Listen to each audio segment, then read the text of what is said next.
Baik, Assalamualaikum warahmatullahi wabarakatuh. Waalaikumsalam warahmatullahi wabarakatuh. Bagaimana kabarnya hari ini? Baik, Bu. Sehat? Jauh. Oke. Jadi sebelum kita memulai pelajaran, ada baiknya kita berdoa dulu. Siapa ketua kelasnya? Arnold? Oke, silakan dipimpin untuk berdoa. Sebelum kita belajar, marilah kita bersama-sama membaca doa sebelum belajar. Berdoa dimulai. Bismillahirrahmanirrahim. Rabbi zidni ilman warzuqni fahman. Amin. Baik.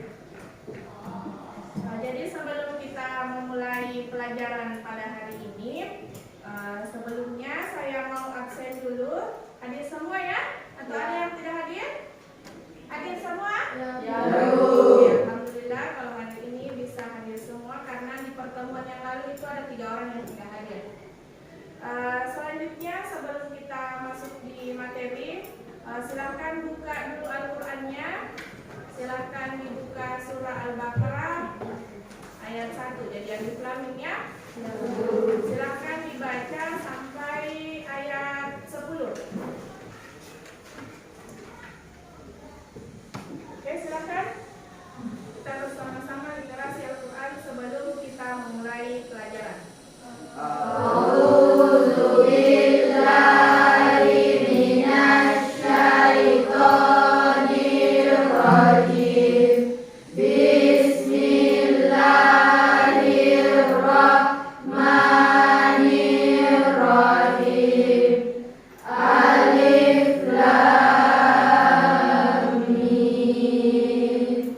Zalikal kitabu la raiba fihi hudan lil muttaqin alladzina yu'minuna bil ghaibi wa yuqimunas sholata wa mimma razaqnahum yunfiqun walladzina yu'minuna bima unzila ilaika wa ma unzila min qablik wa lil akhirati hum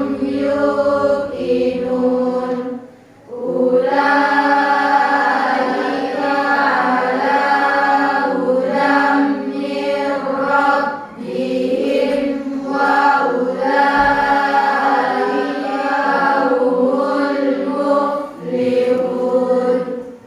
Innal ladzina kafaru sawa'un alaihim a'anzartahum am lam tunzirhum la yu'minun. Khatamallahu ala qulubihim wa ala sam'ihim wa ala absarihim ghishawatu wa lahum azabun azim. Sadaqallahu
mekanisme pernafasan. Jadi mekanisme pernafasan itu ada dua, yaitu pernapasan dada dan pernapasan perut.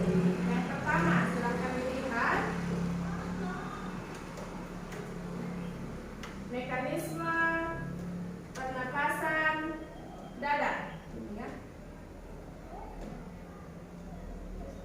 Oke, mekanisme pernapasan dada. Yang pertama adalah pernapasan perut. Pernapasan dada adalah pernapasan yang mekanismenya melibatkan aktivitas otot-otot antar tulang rusuk.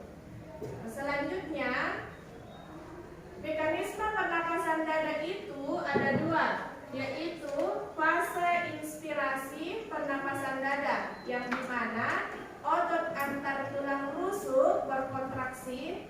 Selanjutnya, tulang rusuk terangkat. Selanjutnya masuk ke paru-paru mengembang sehingga tekanan udara dalam paru-paru menjadi lebih kecil dibandingkan tekanan udara luar, sehingga udara masuk ke dalam paru-paru. Selanjutnya, fase ekspirasi. Jadi pernapasan dada dan pernapasan perut itu ada fase inspirasinya dan ada fase ekspirasinya. Selanjutnya, fase ekspirasi adalah atau bagaimana caranya udara keluar itu.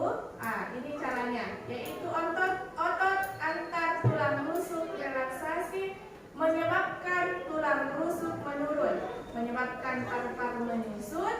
Tekanan udara dalam paru-paru lebih besar dibandingkan dengan tekanan udara luar, sehingga udara keluar dari paru-paru. Jadi kalau inspirasi itu adalah bagaimana caranya udara masuk ke dalam paru-paru. Kalau fase ekspirasi berarti bagaimana caranya oksigen atau udara keluar dari paru-paru. Oke. Selanjutnya, pernapasan perut. Pernapasan perut itu merupakan pernapasan yang mekanismenya melibatkan aktivitas otot-otot diafragma yang membatasi rongga perut dan rongga dada. Nah, di pelajaran sebelumnya kita sudah membahas apa itu diafragma. Ya. Selanjutnya, fase inspirasi, yaitu mekanisme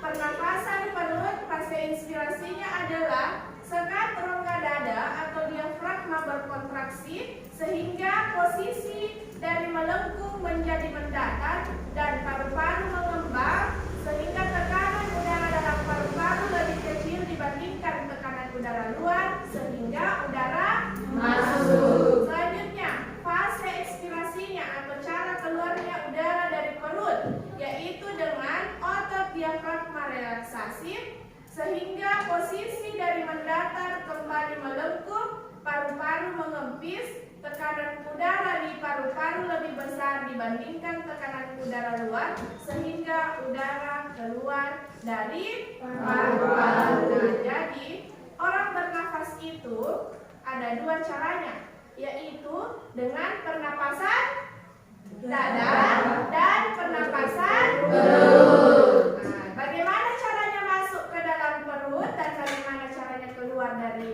perut itu tadi ada fase ekspirasi dan ada fase inspirasi. Oke, selanjutnya kita masuk di kelainan pada sistem pernafasan. Ada banyak kelainan yang bisa terjadi pada sistem pernafasan pada manusia. Nah, itu ya. Jadi, saya tanya dulu sekarang, siapa di sini yang merokok? Karena ada laki-laki di sini, ada yang merokok? Tidak? Atau ada yang pernah coba-coba untuk merokok? Tidak. Nah, sekarang kita akan bahas yang pertama adalah bahaya rokok bagi kesehatan. Jadi kalau ada laki-laki di sini yang merokok ini ya, ini ada bahaya merokok bagi kesehatan. Jadi ada beberapa zat di dalam rokok yang sangat berbahaya. Itu ada nikotinnya, ada zat candu yang sangat toksik, merusak jantung dan sehingga dan juga bersifat karsinogen. Jadi untuk yang laki-laki jangan coba-coba untuk merokok ya. Ini berlaku untuk perokok aktif. Nah, silahkan lihat. Ini kenapa merokok itu perlu diwaspadai. Ada beberapa penyakit yang disebabkan oleh rokok. Jadi silahkan dilihat ya. Ini bisa saja orang kanker. Nah, ada juga stroke, ada yang katarak, kebutaan. Itu semua disebabkan oleh merokok. Jadi merokok itu ada perokok aktif dan ada perokok pasif. Yang mana itu perokok aktif? Yang mengkonsumsi rokok. Yang mana perokok pasif? Yang tidak merokok tapi menghisap asapnya. Jadi itu ada dua itu perokok ya, ada perokok aktif dan ada perokok pasif. Yang mana itu perokok aktif? Yaitu adalah orang-orang yang langsung mengkonsumsi rokok itu sendiri. Kalau yang pasif adalah orang-orang yang menghisap asap rokoknya. Nah, ini ada beberapa macam penyakit yang disebabkan yang terjadi pada sistem pernapasan. Siapa di sini yang asma? Siapa ya yang sering asma? Jadi kalau orang asma itu terjadi pada sistem pernapasannya, entahkah itu di laring, entahkah itu di trakea, ya, entahkah itu di bronkus. Nah, selanjutnya ada TBC yang sering batuk-batuk itu lama, ya, itu disebabkan seperti TBC itu ya. Nah, ada faringitis, ada bronkitis yang tidak cocok dengan udara dingin, pneumonia, ada emfisema, difteri, kanker paru-paru, dan sinusitis. Nah, kalau sinusitis itu biasanya di hidung, ya. Oke, jadi ini ada teknologi sistem pernafasan.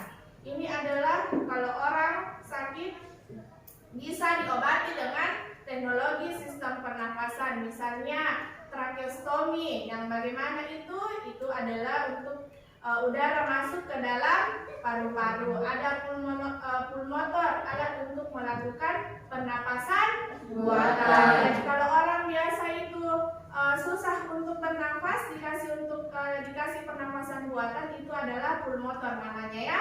Ada terapi oksigen dan ada terapi oksigen hiperpabrik. Ini memberikan oksigen kepada pasien di dalam ruangan bertekanan lebih tinggi dari udara atmosfer normal. Oke, jadi ini materi secara umum ya.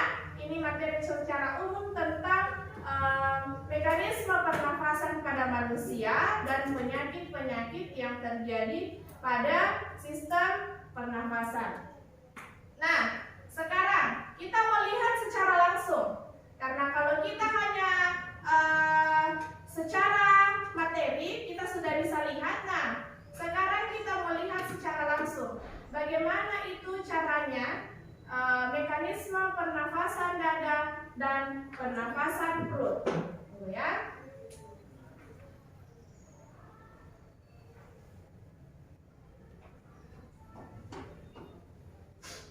Sebentar ya.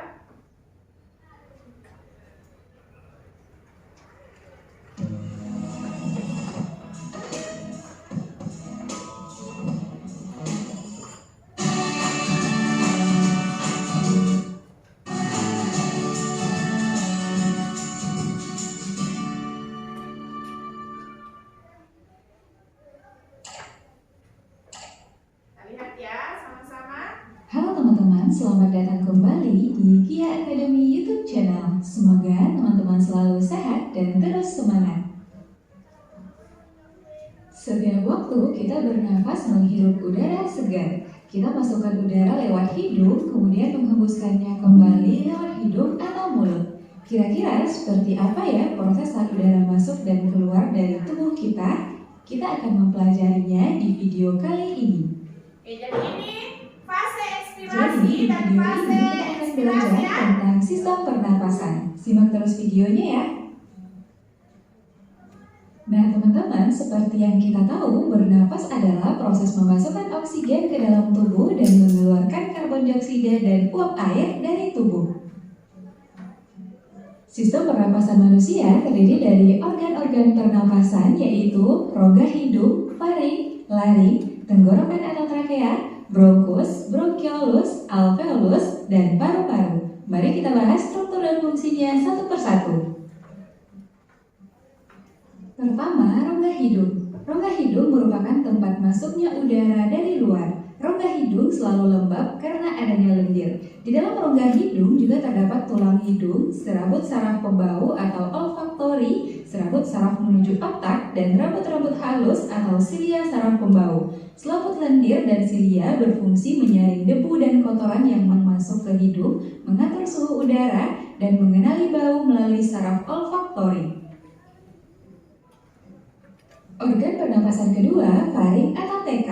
Udara dari rongga hidung akan masuk ke faring. Faring merupakan persimpangan antara rongga hidung ke tenggorokan atau saluran pernapasan dan rongga hidung ke kerongkongan atau saluran pencernaan. Pada bagian belakang faring terdapat laring. Berikutnya, laring. Pada laring terdapat pita suara dan epiglotis atau katup pangkal tenggorokan. Pada waktu menelan makanan, epiglotis menutupi laring sehingga makanan tidak masuk ke tenggorokan. Sementara itu, pada waktu bernapas, epiglotis akan membuka sehingga udara masuk ke laring lalu menuju tenggorokan. Di bagian bawah epiglotis terdapat tulang rawan tiroid yang membentuk jakun yang lebih tampak pada laki-laki daripada wanita. Selanjutnya, trakea atau badan tenggorokan. Trakea berbentuk seperti pipa dengan panjang kurang lebih 10 cm. Trakea bercabang dua dalam paru-paru membentuk bronkus. Dinding trakea terbagi 3, yaitu lapisan terluar terdiri dari jaringan ikat, lapisan tengah terdiri dari otot polos dan cincin tulang rawan. Trakea tersusun dari 16-20 cincin tulang rawan yang berbentuk huruf C. Bagian belakang cincin tulang rawan tidak tersambung ke esofagus sehingga menyebabkan trakea tetap terbuka. Lapisan dalam terdiri dari jaringan epitel silindris selapis bersilia yang menghasilkan lendir. Lendir berfungsi menangkap debu dan mikroorganisme yang masuk saat menghirup udara. Selanjutnya, debu dan mikroorganisme didorong oleh silia menuju belakang mulut. Silia berfungsi menyaring dan mengeluarkan benda asing melalui batuk. Organ pernapasan kelima, bronkus. Bronkus merupakan cabang batang tenggorokan yang berjumlah sepasang yang masing-masing menuju paru-paru kanan dan kiri. Struktur bronkus mirip dengan trakea, bedanya dinding bronkus lebih tipis dari trakea. Bronkus bercabang membentuk bronkiolus. Berikutnya, bronkiolus. Bronkiolus merupakan cabang bronkus. Bronkus kanan bercabang menjadi 3 bronkiolus, sedangkan bronkus kiri bercabang menjadi 2 bronkiolus. Bronkiolus bercabang-cabang menjadi saluran yang makin halus, kecil, dan dindingnya tipis. Bronkiolus tidak punya tulang rawan, tapi punya silia. Setiap bronkiolus bermuara ke alveolus. Organ selanjutnya, alveolus. Alveolus merupakan saluran akhir pernapasan. Dinding alveolus banyak mengandung kapiler darah. Pada alveolus terjadi pertukaran oksigen dengan karbon dioksida dari sel darah ke udara. Struktur alveolus yang mendukung pertukaran gas yaitu dinding yang sangat tipis sehingga gas-gas dapat berdifusi dengan mudah melewati membran alveolus. Alveolus merupakan tong-kantong kecil mirip anggur atau alveoli yang jumlahnya sangat banyak karena fungsinya memperluas permukaan untuk pertukaran gas. Permukaan dalam dilapisi epitelium sehingga memungkinkan difusi gas antara karbon dioksida dengan oksigen, dan bagian luar terdapat kapiler darah yang mempercepat terjadinya proses difusi dan pengangkutan gas.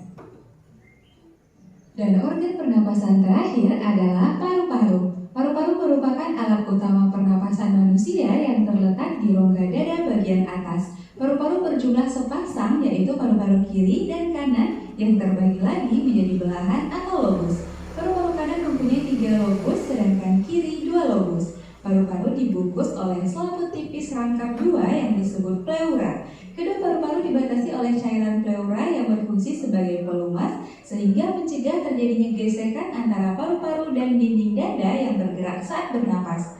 Nah teman-teman, itulah keseluruhan organ pernapasan kita. Bisa dipahami ya? Kegiatan bernapas ditandai dengan mengambil dan mengeluarkan udara yang melibatkan serangkaian organ-organ pernapasan. Kegiatan mengambil udara pernapasan disebut inspirasi, sedangkan mengeluarkan udara pernapasan disebut ekspirasi. Inspirasi dan ekspirasi ini terjadi secara bergantian. Dalam waktu 1 menit, kita mampu melakukan 15-18 kali inspirasi dan ekspirasi. Udara pernapasan dari udara bebas masuk ke dalam paru-paru atau inspirasi, dan sebaliknya gas sisa pernapasan keluar dari paru-paru menuju udara bebas atau ekspirasi ditentukan oleh perubahan tekanan udara di dalam rongga dada, paru-paru, dan rongga perut. Perubahan tekanan ini terjadi karena adanya perubahan volume di setiap rongga yang diatur oleh otot pernapasan. Otot-otot pernapasan meliputi otot antar tulang rusuk, otot diafragma, dan otot dinding perut. Berdasarkan otot yang berperan aktif ini, pernapasan manusia dibedakan menjadi 2, yaitu pernapasan dada dan pernapasan perut. Pada pernapasan dada, otot yang berperan aktif adalah otot antar tulang rusuk. Mekanismenya adalah saat inspirasi, otot antar tulang rusuk berkontraksi, tulang rusuk terangkat, volume rongga dada membesar, tekanan udara di luar tubuh lebih tinggi daripada di dalam rongga dada, udara pun masuk ke paru-paru. Saat ekspirasi sebaliknya, otot antar tulang rusuk relaksasi, tulang rusuk turun, volume rongga dada mengecil, tekanan udara dalam rongga dada lebih besar daripada di luar tubuh, udara keluar dari paru-paru. Pada pernapasan perut, otot yang berperan aktif adalah otot diafragma. Mekanismenya sebagai berikut. Saat inspirasi, otot diafragma berkontraksi, diafragma mendatar, volume rongga dada membesar, tekanan udara dalam rongga dada mengecil, udara masuk ke paru-paru. Saat ekspirasi sebaliknya, otot diafragma relaksasi, diafragma mencekung, volume rongga dada mengecil, tekanan udara dalam rongga dada meningkat, udara keluar dari paru-paru. Sekarang teman-teman bisa membedakannya ya.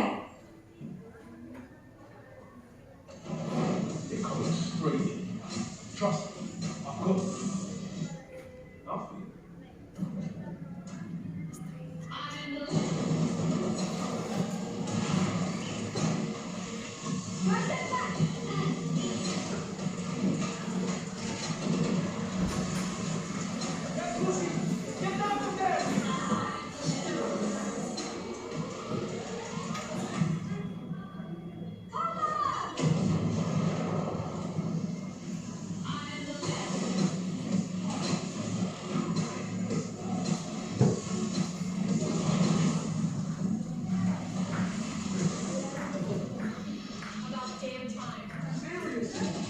What's the move?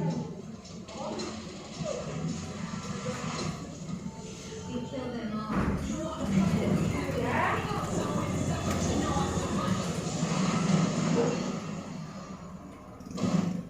Pada pernapasan berlangsung proses pertukaran gas melalui 2 tahapan, yaitu pernapasan luar atau eksternal dan pernapasan dalam atau internal. Pada pernapasan eksternal, karbon dioksida akan meninggalkan darah dan oksigen akan masuk ke dalam darah secara difusi. Sebaliknya, pada pernapasan internal, karbon dioksida masuk ke dalam darah dan oksigen akan berdifusi ke jaringan tubuh.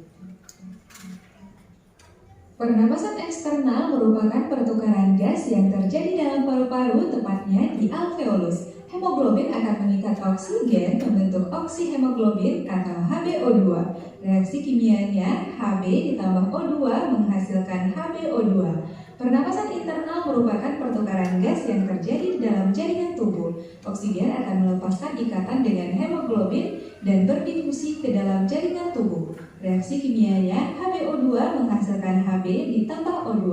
Setelah sampai di dalam jaringan tubuh, oksigen akan mengalami pernapasan seluler yang terjadi di mitokondria.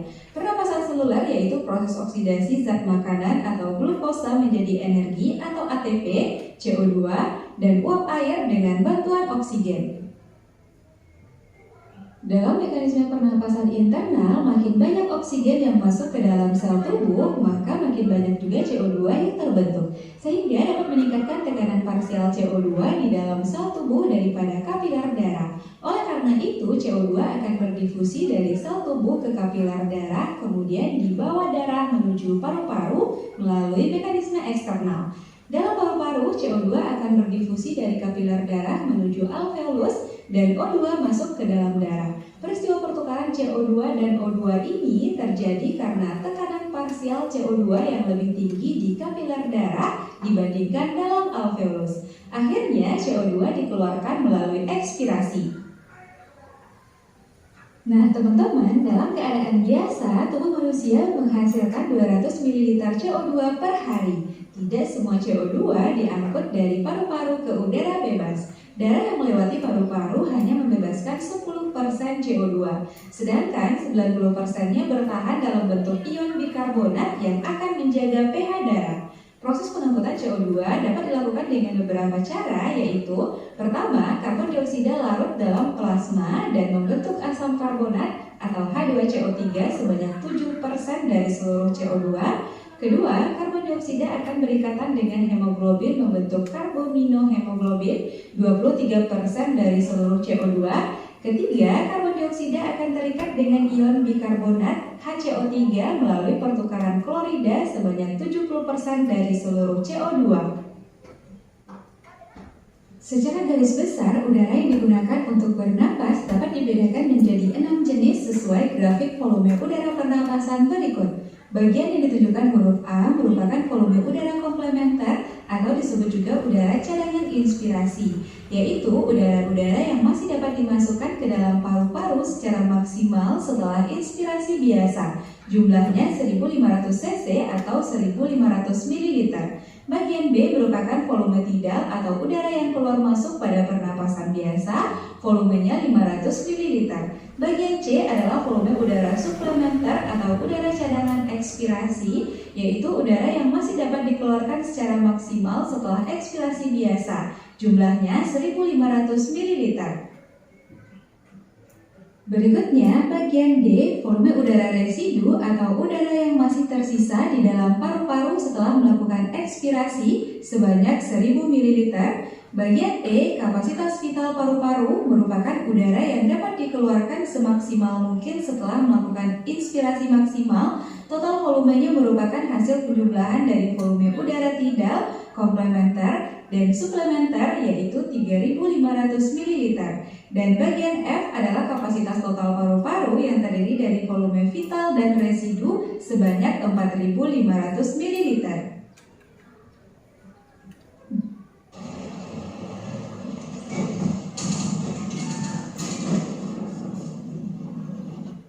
Jumlah udara yang digunakan untuk bernapas setiap menit disebut dengan frekuensi pernapasan. Frekuensi pernapasan bervariasi bergantung pada faktor-faktor yang memengaruhinya seperti usia. Frekuensi pernapasan balita lebih tinggi dibandingkan orang dewasa. Jenis kelamin, pada umumnya perempuan memiliki frekuensi pernapasan lebih cepat karena volume paru-parunya lebih kecil daripada laki-laki. Tetapi jika dilihat dari aktivitas, maka frekuensi pernapasan laki-laki lebih cepat. Posisi tubuh, frekuensi pernapasan saat berdiri lebih tinggi daripada saat duduk. Suhu, semakin tinggi suhu tubuh, maka frekuensi pernapasan makin cepat. Dan aktivitas, semakin tinggi aktivitas seseorang, maka semakin cepat frekuensi pernapasannya.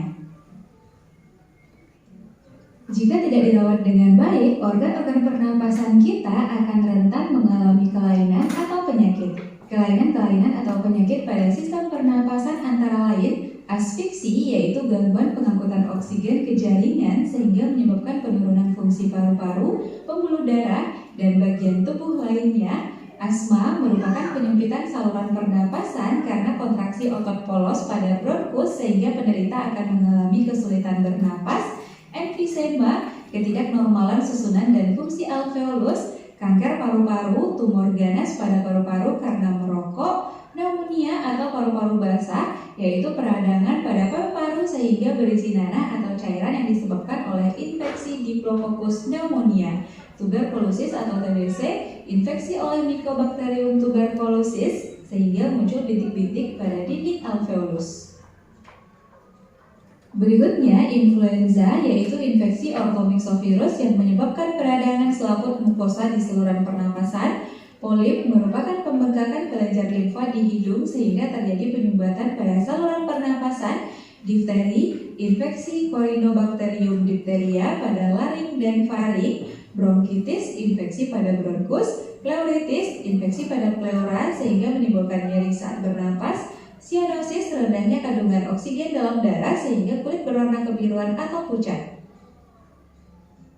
Gangguan lainnya yaitu hipoksia, kekurangan oksigen pada jaringan tubuh sehingga mematikan sel-sel tubuh, rinitis, peradangan pada rongga hidung, laringitis, infeksi pada laring, faringitis, infeksi Streptococcus pharyngitis pada faring, sinusitis, peradangan rongga hidung bagian atas, dan adenoid, adanya pembengkakan kelenjar limfa oleh polip dan amandel sehingga menyumbat saluran pernapasan. Gejala penyakit ini adalah mulut selalu terbuka sehingga disebut penyakit kesan wajah bodoh. Nah teman-teman, itulah keseluruhan struktur, fungsi, mekanisme, volume udara, dan kelainan pada saluran pernapasan kita. Bisa dipahami ya?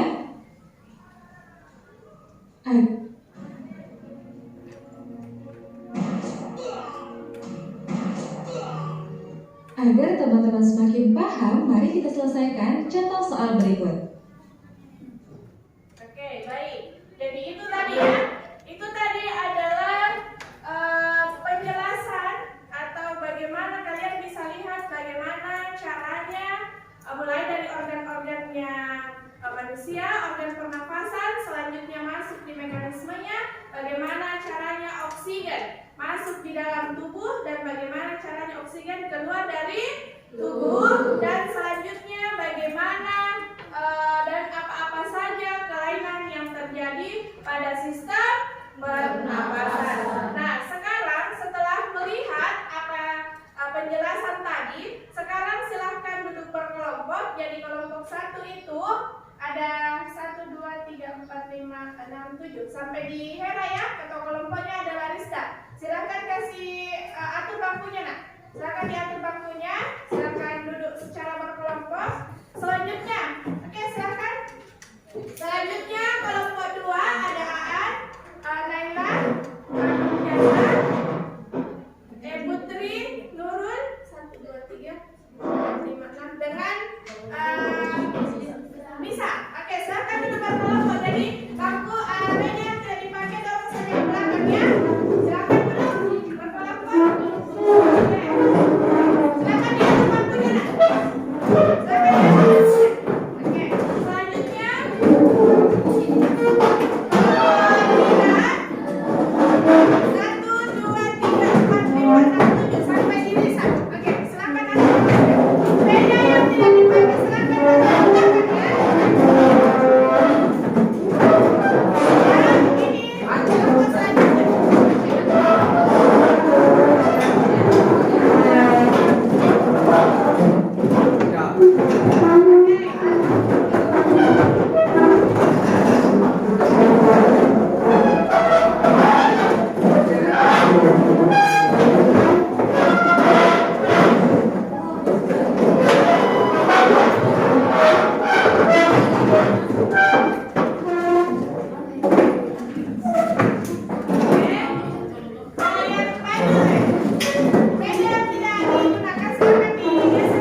Diskusi untuk mencari jawabannya. Ini ada bukunya, buku paket. Silakan dibaca. Jadi ada yang membaca, ada yang menulis ya. Cepat-cepat.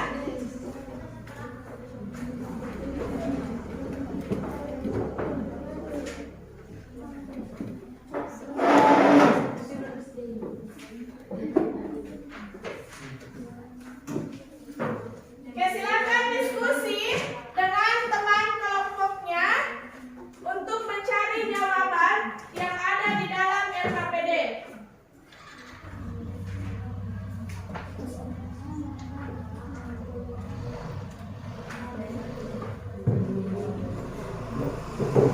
Silakan cari di HP-nya ya. Silakan cari juga di HP-nya jawabannya. Bisa cari di Google.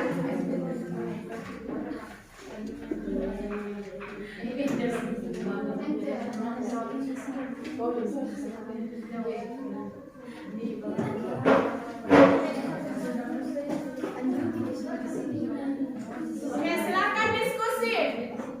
Diskusi saja, nggak apa-apa.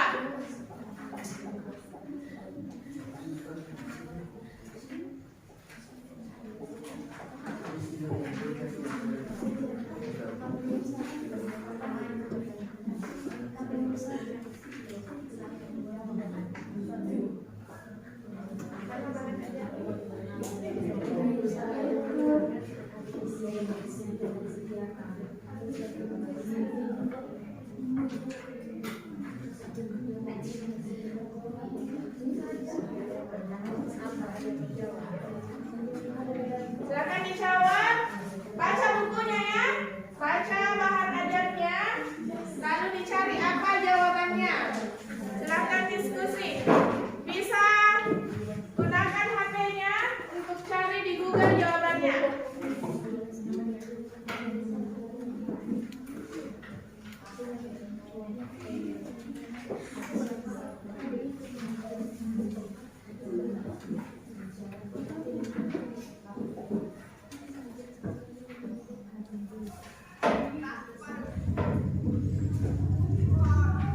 Jadi semua kerjasama ya, semua berdiskusi.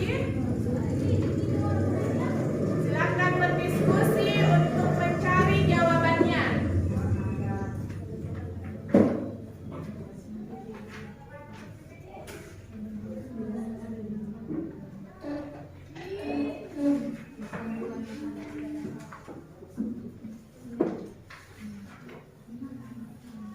Oke, silakan baca bukunya, silakan berdiskusi untuk mencari jawabannya.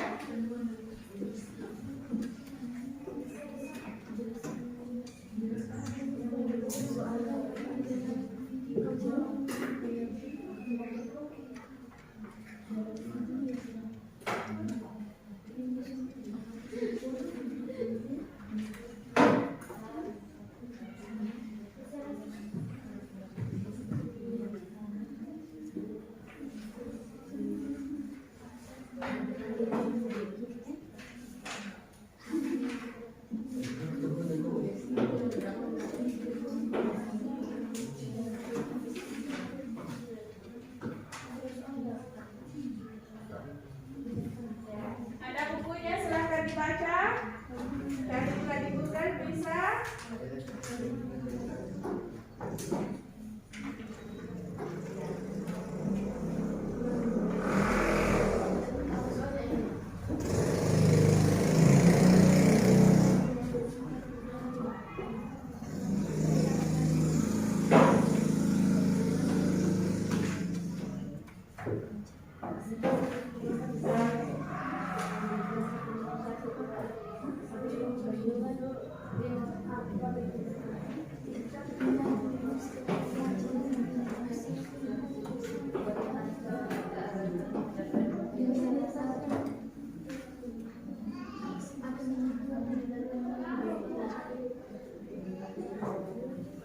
Kira-kira bagaimana? Silakan diskusi bagaimana cara supaya orang terhindar dari bahaya merokok.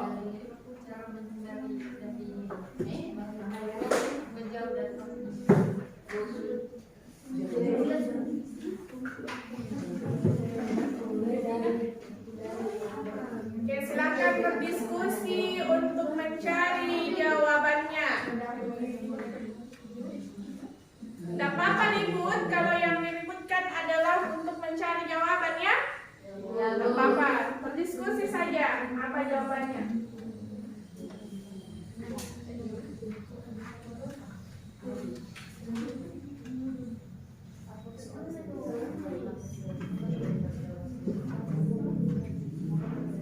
Kasih juga, Ki. Dan lihat, tahu ya apa jawabannya?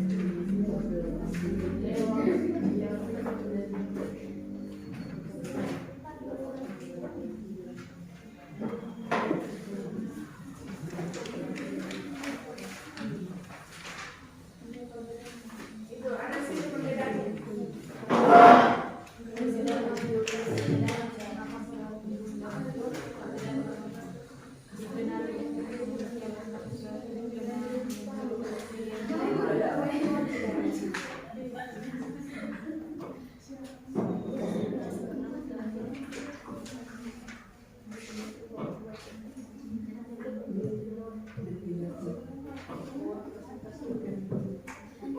Jadi sebentar dipresentasikan ya jawabannya.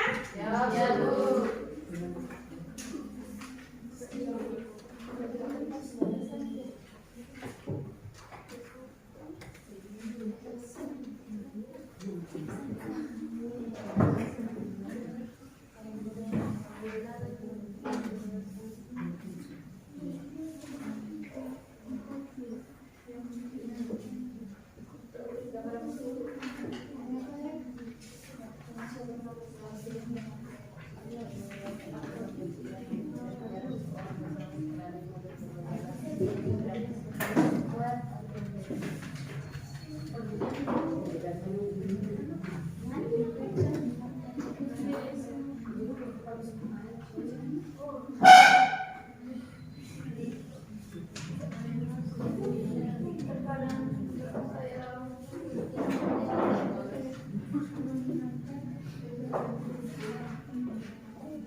Jadi sebentar yang bertanya dan yang menjawab dan yang paling aktif sebentar dapat hadiah ya.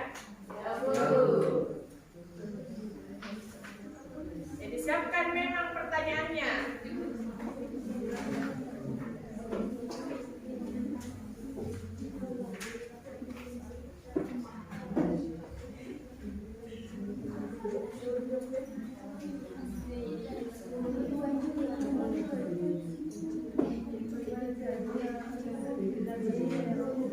Bagaimana kira-kira supaya kalian terhindar dari panggilan masuk?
Silakan diskusi untuk mencari ya.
Oke, ada yang sudah selesai?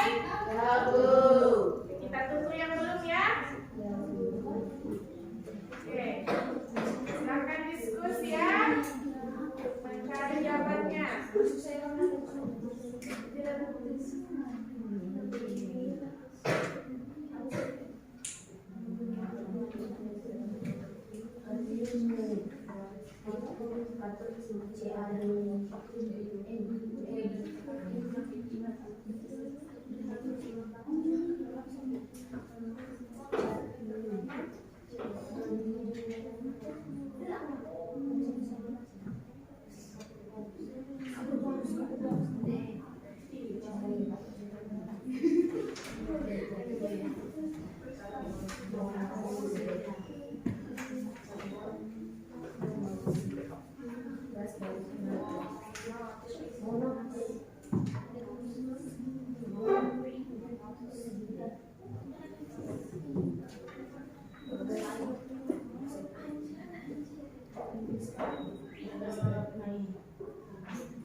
jawabannya. Apa yang sudah selesai? Sudah berapa kelompok? Baru satu. Sini sudah nomor berapa? Nomor 3. Oke. Kelompok ini berapa yang selesai? Hampir. Oke. Yang ini sudah? 3 belum. Nomor 3. Oke, silakan tulis sama jawabannya.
Sudah semua?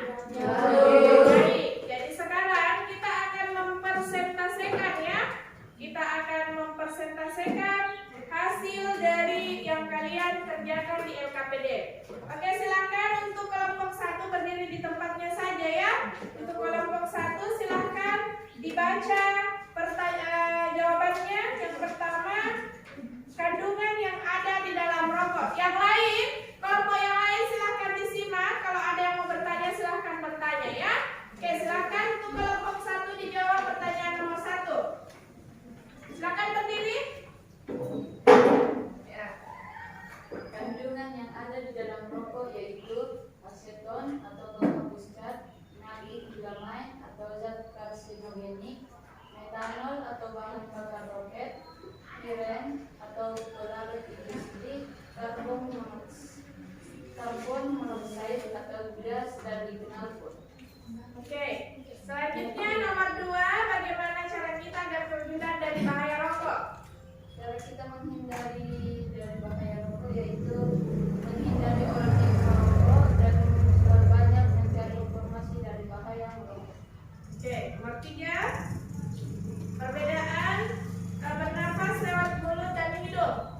Saluran di hidung dirancang khusus untuk melemparkan udara dan yang dihirup, sementara itu bernapas melalui mulut tidak dapat melepaskan atau menyeimbangkan kelembapan udara. Oke, siapa yang mau menanggapi? Kelompok lain ada yang mau bertanya atau ada yang mau menambahkan jawaban dari kelompok 1? Ayo, siapa yang mau? Siapa yang bisa menambahkan jawaban sempat tadi kelompok 1 ada yang kurang atau ada yang mau menambahkan kandungan apa saja yang ada di dalam rokok? Ada yang bisa menambahkan? Atau ada yang mau bertanya? Silahkan. Bagaimana kelompok yang lain? Kelompok 3 bagaimana? Arnold, kelompoknya bagaimana? Tidak? Ada yang mau ditambahkan? Atau jawabannya sama? Sama? Kelompok 2 jawabannya dengan kelompok 1 sama? Kelompok 3 bagaimana? Ada yang lain? Ada? Oke, silahkan dibacakan. Di dalam rokok terdapat 250 jenis zat beracun dan 70 jenis zat yang diketahui bersifat karsinogenik. Kandungan tersebut berasal dari bahan baku utama rokok, yaitu tembakau. Selain itu, bahan pewarna yang biasa dipakai untuk membuat tampilan rokok yang lebih menarik dapat memperbesar potensi racun dari rokok. Oke, jadi ternyata ada tambahan jawaban dari kelompok 3 ya, bahwa ternyata di dalam rokok itu ada berapa tadi?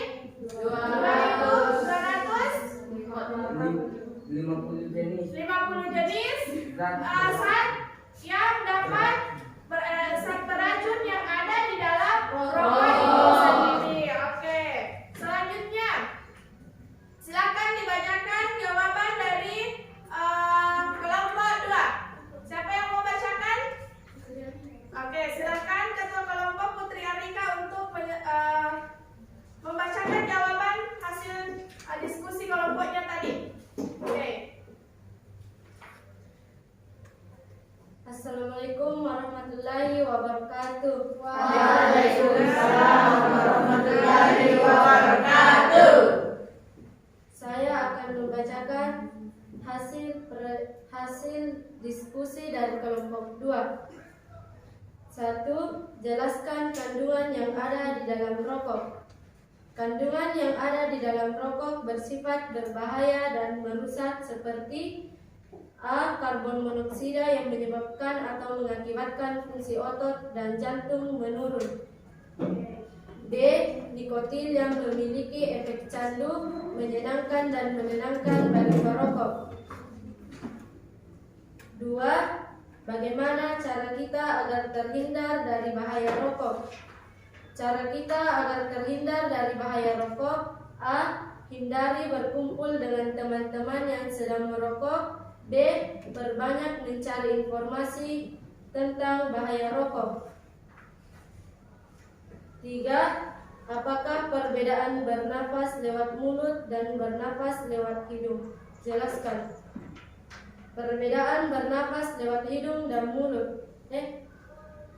Bernafas lewat hidung, udara akan masuk melalui lubang hidung dan kemudian langsung disaring oleh bulu hidung.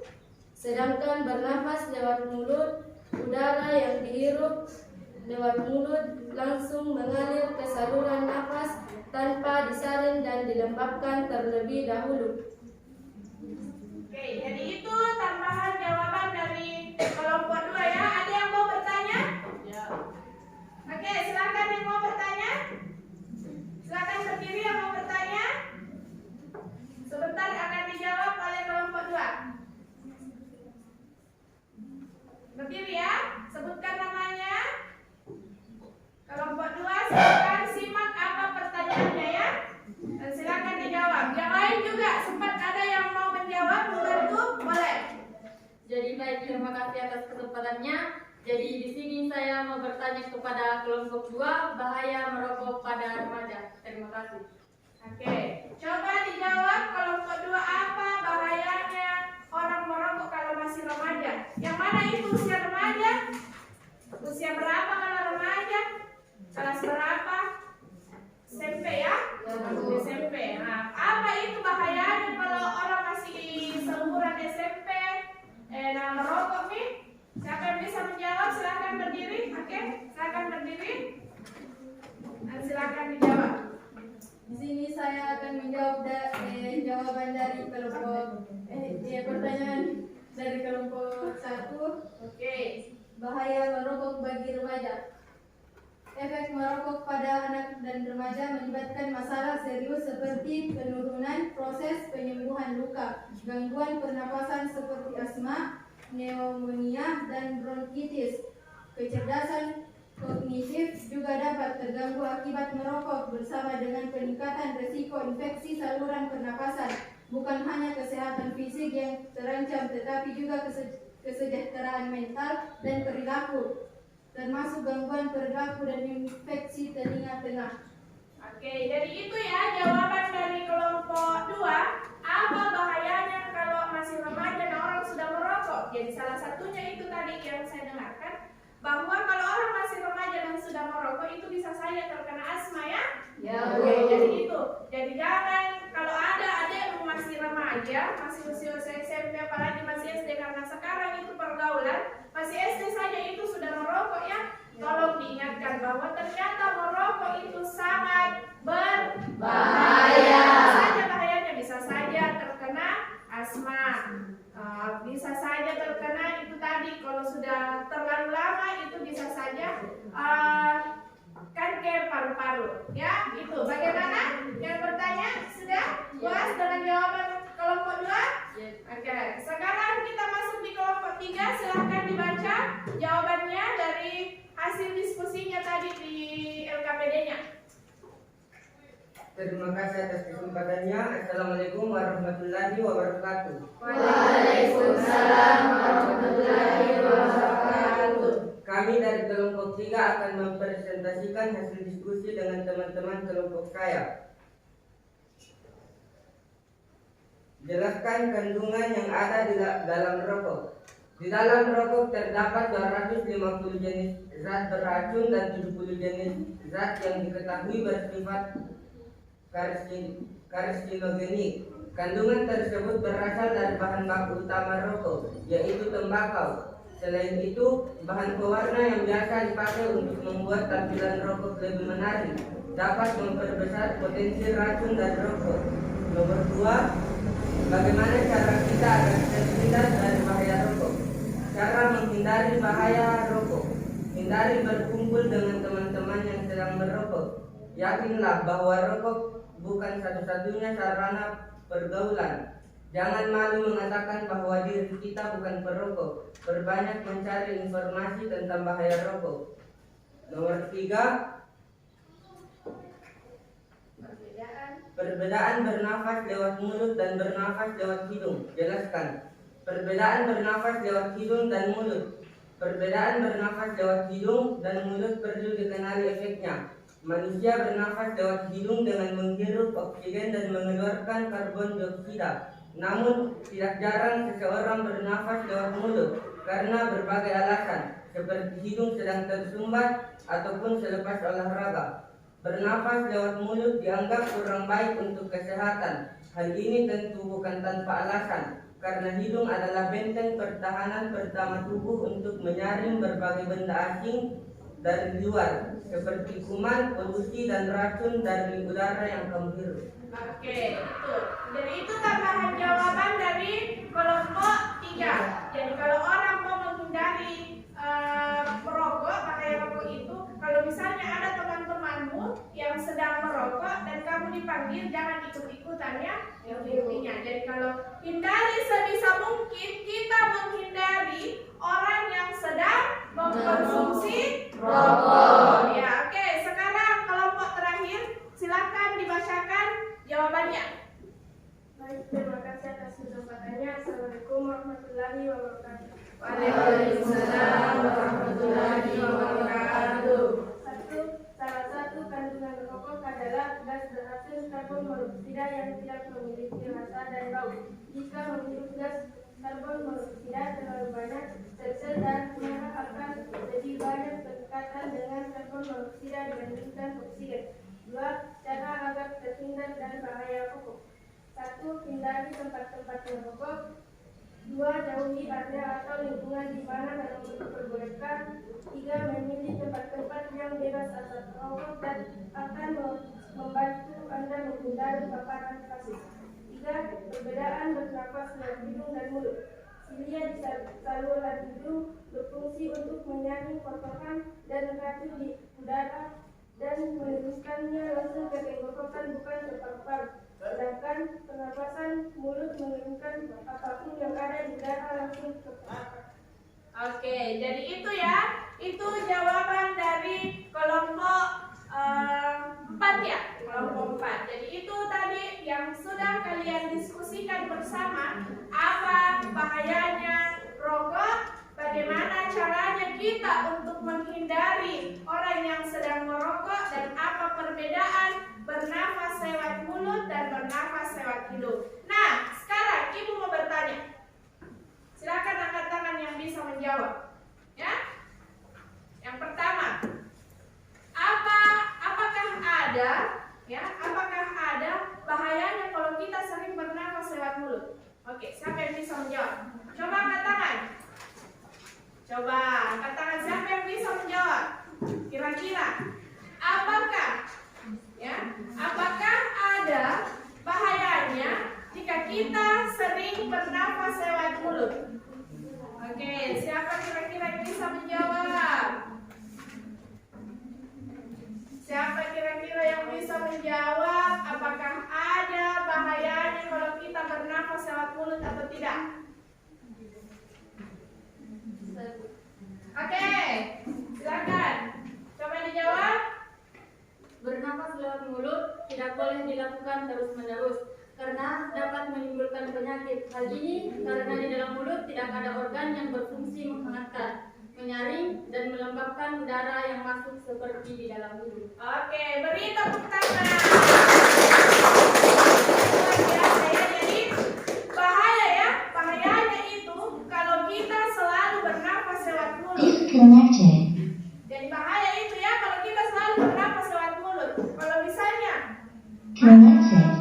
tidur, ya tidak sih kalau tidur di sebenarnya karena tidak terlalu bagaimana itu udara yang masuk, oksigen yang masuk. Kalau misalnya hidung tersumbat ya, kalau misalnya kita sedang influenza dan kita sering menggunakan mulut untuk bernafas, karena kan hidung tak sedang mampet toh, nah, kita menggunakan mulut untuk bernafas. Biasanya itu memang begitu ya. Ternyata itu bahaya karena kenapa? Itu udara yang masuk ke dalam mulut langsung masuk ya, tidak disaring dulu. Beda kalau kita bernafas lewat hidung. Kenapa? Karena kalau lewat hidung itu ada bulu-bulu hidung yang untuk menyaring udara yang masuk ke dalam hidung. Oke, luar biasa ya, luar biasa jawabannya. Untuk persentasenya juga sungguh luar biasa. Apa ada yang masih mau ditanyakan? Boleh? Ada yang mau bertanya? Silahkan. Sempat ada teman yang bisa menjawab. Ada yang mau bertanya? Bagaimana? Masih ada yang mau bertanya? Oke, pikir-pikir dulu. Sempat masih ada yang ingin ditanyakan. Misalnya Tiara mau bertanya kenapa saya sering asma. Oke. Kira-kira apa yang menyebabkan sehingga terjadinya penyakit asma? Oke, siapa? Masa kelompok satu terus? Oke, coba kelompok dua. Anissa, silakan dijawab. Kenapa bisa terjadi itu asma? Terima kasih atas kesempatannya. Saya dari kelompok 1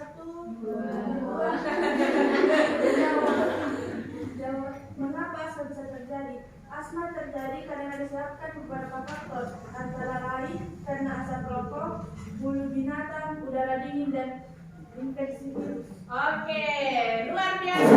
Beri tepuk tangan. Nah, Tiara bisa dengar ya. Ternyata Tiara biasa asma itu kemungkinan banyak penyebabnya. Yang pertama tadi karena asap rokok. Jadi sebisa mungkin Tiara itu menghindari kerumunan orang-orang yang sedang merokok. Karena bisa saja karena asap rokoknya asmanya bisa kambuh. Selanjutnya mungkin karena ada bulu-bulu binatang seperti kucing. Itu bulu kucing itu juga berbahaya buat orang asma ya. Nah, ada juga infeksi virus. Nah, mungkin saja juga asmanya Tiara itu disebabkan karena virus, infeksi virus. Nah, seperti janji saya tadi, yang bertanya dan yang menjawab akan mendapat hadiah. Oke. Ini enak ya, ini menyehatkan dan mengenyangkan. Siapa tadi yang bertanya? Berapa kali tadi yang bertanya? 2 kali ya? Oke, berarti mendapat 2. Oke, tepuk tangan yang bertanya. Selanjutnya siapa tadi yang menjawab? Rista tadi menjawab ya? Atau bertanya? Menjelaskan ya? Oke. Ini juga dapat ya. Asisa juga dapat. Karena sudah menjawab pertanyaan tadi. Siapa lagi? Helmisa. Oke. Dan ternyata kelompok yang paling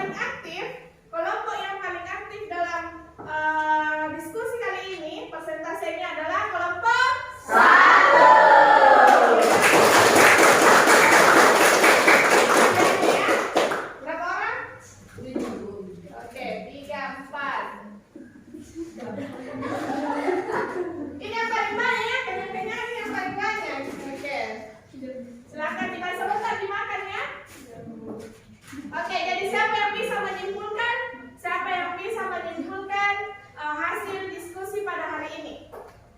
Oke, siapa yang bisa menyimpulkan? Coba Arna, coba disimpulkan apa saja yang terkandung di dalam rokok, zat-zat apa saja, apa perbedaan, bagaimana cara kita untuk menghindari bahayanya rokok, dan bagaimana pernafasan dada dan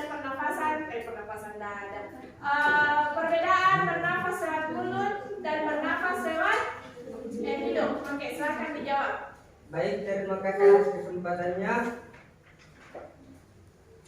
Saya akan menyimpulkan materi kita pada hari ini.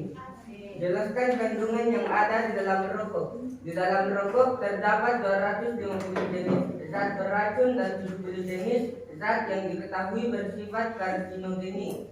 Kandungan tersebut berasal dari bahan baku utama rokok, yaitu tembakau. Selain itu, bahan pewarna yang biasa dipakai untuk membuat tampilan rokok lebih menarik dapat memperbesar potensi racun dari rokok.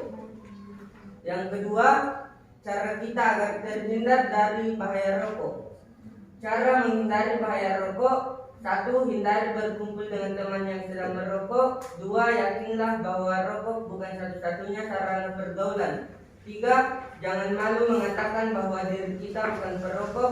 4. Perbanyak mencari informasi tentang bahaya rokok. Nomor 3. Perbedaan bernafas lewat mulut dan bernafas lewat hidung. Perbedaan bernafas lewat hidung dan mulut perlu dikenali efeknya. Manusia bernafas lewat hidung dengan menghirup oksigen dan mengeluarkan karbon dioksida. Namun, tidak jarang seorang bernafas lewat mulut karena berbagai alasan, seperti hidung sedang tersumbat ataupun selepas olahraga. Bernafas lewat mulut dianggap kurang baik untuk kesehatan.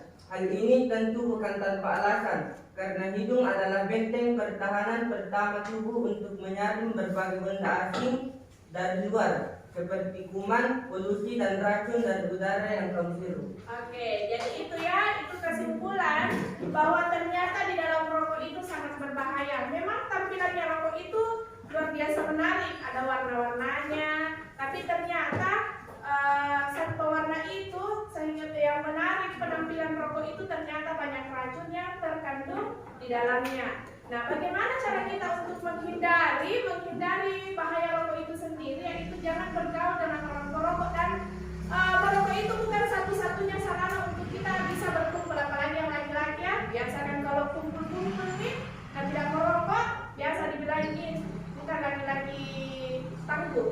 Nanti juga dibilangin laki-laki palsu ya kalau tidak merokok. Itu bukan salah satu cara untuk kita bergaul, bagaimana kita bergaul dengan teman-teman ya. Jadi sebisa mungkin kita menghindari bahaya rokok itu sendiri.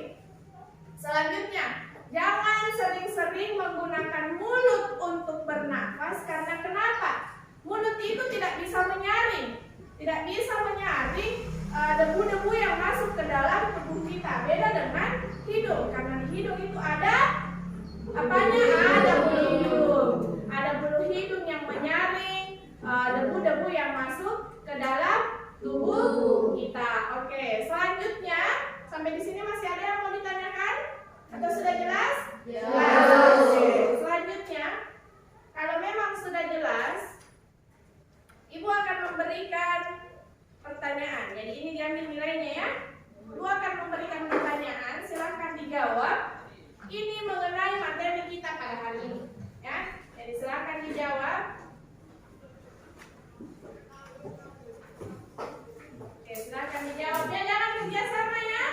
Jangan kerjasama.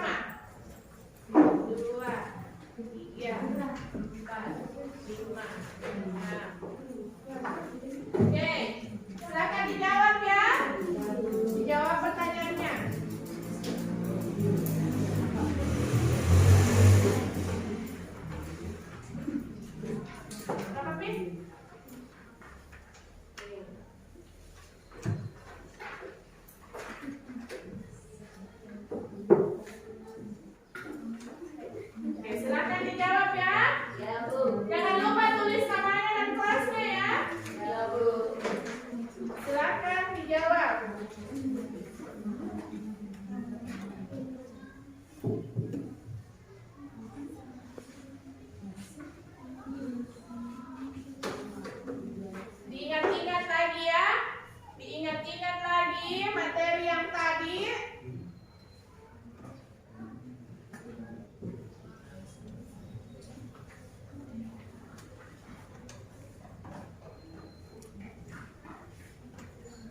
Ingat-ingat lagi materi yang tadi ya.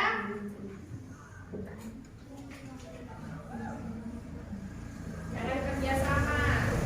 Ini untuk mengukur kemampuanmu. Apakah betul-betul sudah paham atau belum?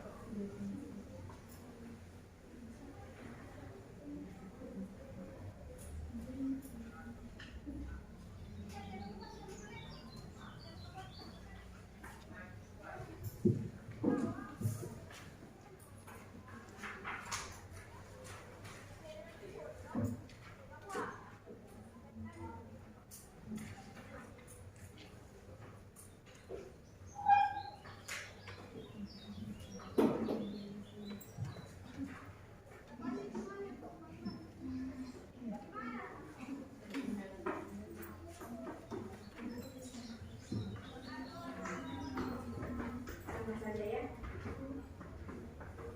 Jangan kerjasama ya.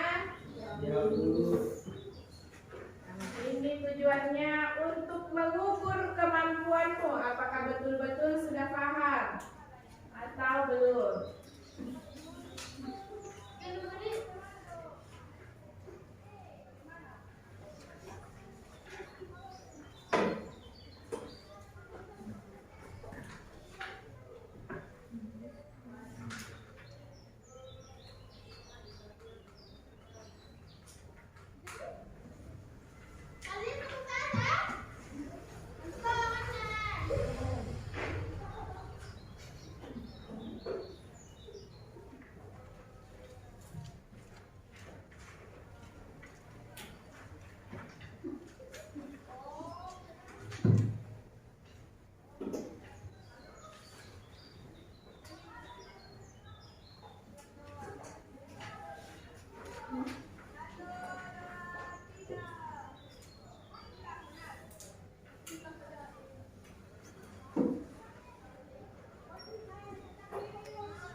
Ada yang sudah selesai?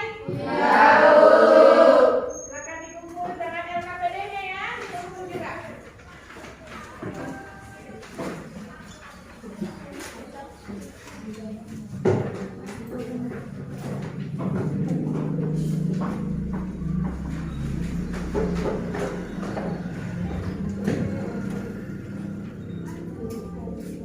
Sudah semua?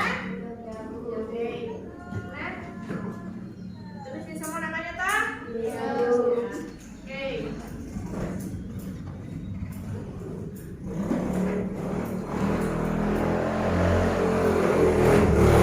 Oke, jadi untuk pertemuan hari ini cukup sekian ya.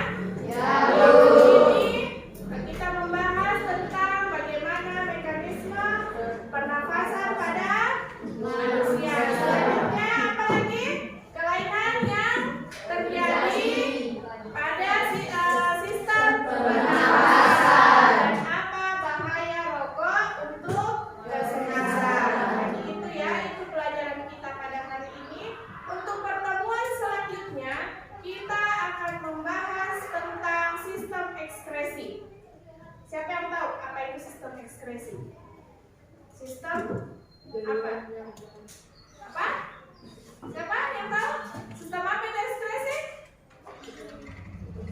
Sistem apa? Coba besar-besar suaranya. Apa tadi? Sistem keluarnya darah. Memang ekskresi itu sistem pengeluarannya, tapi bukan mengeluarkan udara. Jadi bisa dicari-cari memang materinya ya. Baca memang apa itu sistem ekskresi, apa-apa saja di dalam di organ-organ tubuhnya kita itu yang mana itu yang termasuk dalam sistem ekskresi. Oke,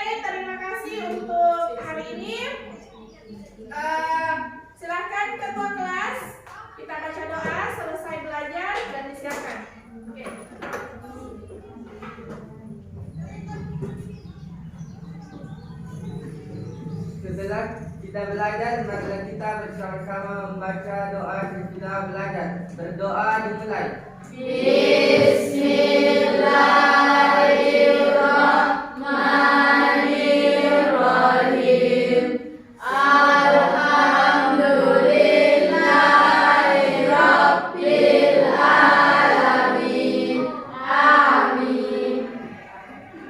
Terima kasih ya untuk hari ini. Silakan diatur kembali waktunya. Beres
Seluruhnya siap.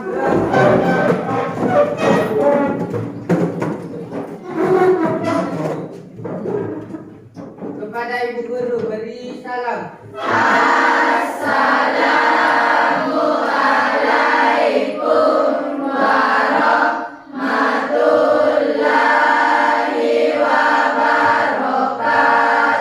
Waalaikumsalam warahmatullahi wabarakatuh. Silakan keluar dengan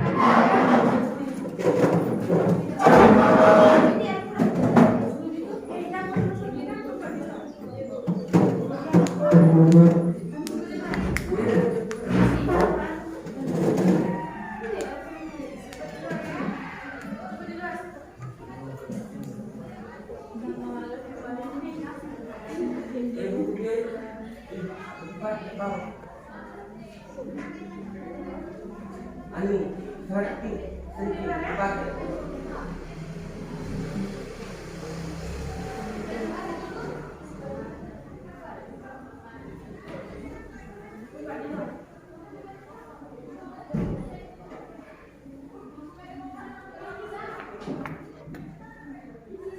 Langsung save nih, Bu.